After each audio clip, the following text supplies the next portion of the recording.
মাথাভাঙ্গা মহকুমা হাসপাতালের কোয়ার্টার থেকে ওষুধ পাচারের চেষ্টা বলে অভিযোগ। তদন্তে নেমেছে পুলিশ। ঘটনায় বিক্ষোভ বিজেপি কর্মীদের।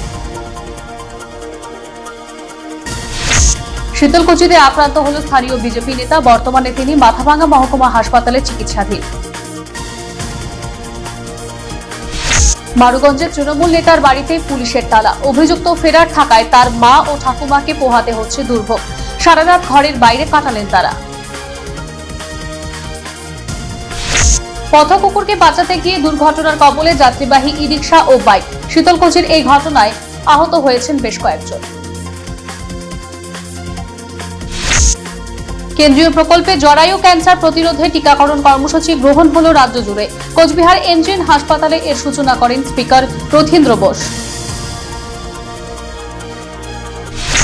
জন্মদিন পালন হল রেডিও কোচবিহারের। এই জেলার সংস্কৃতিকে গুরুত্ব দিয়ে আগামী দিনে হবে কর্মসূচি।